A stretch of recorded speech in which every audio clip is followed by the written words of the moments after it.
Okay, so hi there, Taurus.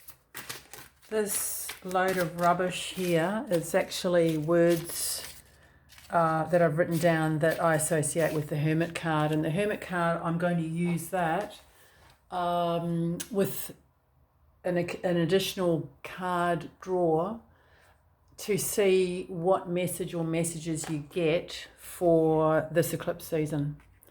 So let's choose, without looking, a word for you. Okay,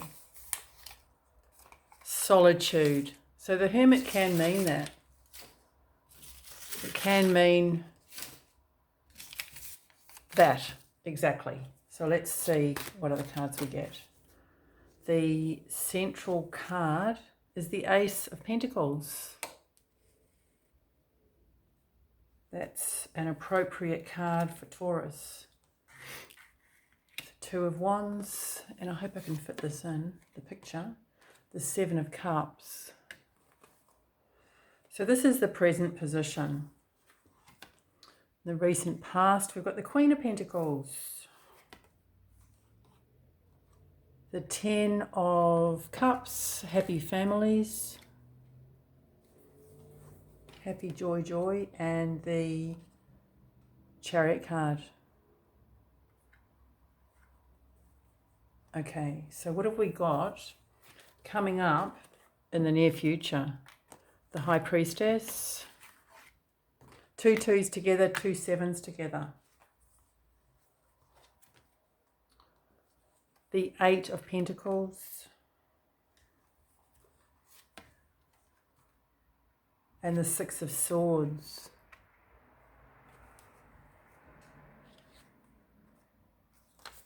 So it's interesting, this isn't meant to be a love reading or a relationship reading in any way, but I am getting with this Ten of Cups, this Chariot, the Seven of Cups. I'm just getting and the word solitude and the Hermit, the vibe of somebody who's separated, you know, and it's being separate, being on your own. And I'm also getting I'm going to finish this because I don't feel that this is for everyone. I feel that this is just a, I don't know, maybe if anyone watches this at all, I don't know. But this might be for someone. There's a coming together. There just feels like there's a coming together. I'm just getting that message, okay? With the 2 here, the 2 here, the Eight of Pentacles, working on it, the Six of Swords,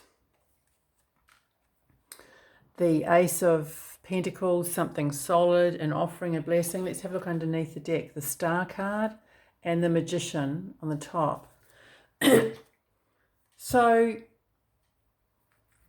you know, whether this solitude is actual solitude or you're seeking solitude, and whether it's temporary or it's been ongoing,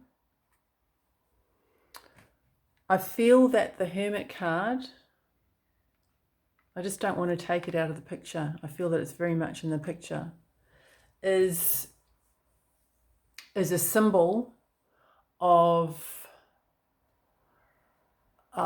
somebody who has been either told or forced to, or thinks that it's what they need to have a lot of inner reflection.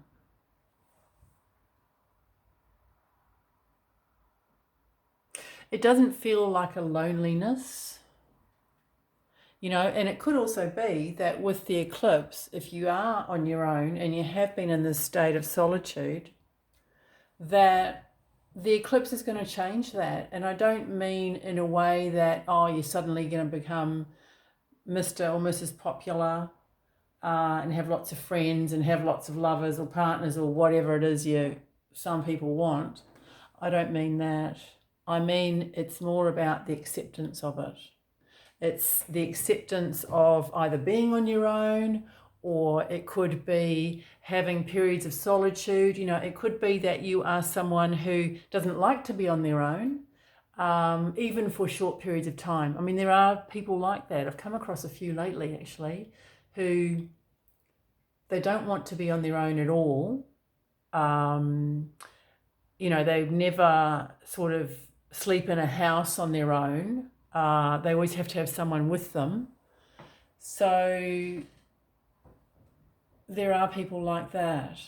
And so what I'm getting with this is there's going to be a change to that. There's a change to the attitude towards solitude.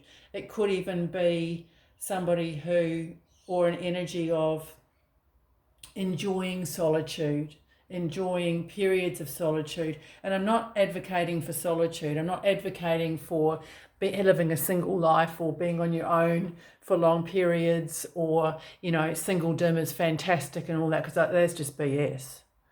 I just think it's just total BS. People just say that as an excuse. Extreme solitude is loneliness and isolation, and that isn't good for anyone. So I'm not advocating that. But sometimes periods of solitude is particularly if you are somebody who's with people all the time or have people around you all the time, then, you know, it might be something helpful and something that sort of helps you in a particular area of your life where perhaps you've been seeking to find the answers, and, you know, you've tried various ways of getting into a calm and receptive state to find those answers, and you haven't been able to, then, you know, this could be the answer in some way. So the Hermit card, you know, the Hermit also, when the Hermit is, I guess, hermiting, you would expect him to probably be fairly quiet, you know, not to have head banging music or something like that going. And that might be a thing too, you know, solitude and quiet. I feel there's something else here that I can't quite put my finger on. I'm going to draw another card there. Judgment.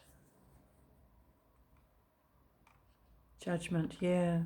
I see Judgment. It's another 2. You've got 2, 2, 2 here. This Hermit card, you know, forget the self-awareness, forget the spiritual development side of things, and think about practical issues, which might be what you want to know about, you know, what people really want to know about. Is not some airy-fairy thing up in the air that they probably can't get into. I mean, and there's surely some people perhaps that are on the same wavelength as me as a reader, but perhaps not, I don't know. But this I'm getting is that there needs to be some sort of decision around a partnership, around a relationship, around a connection. It doesn't have to be romantic.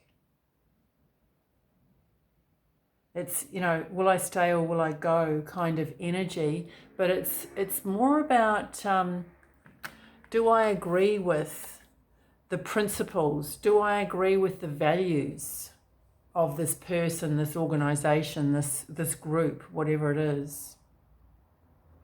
Can I work with them effectively? Am I going to be valued for the person that I am?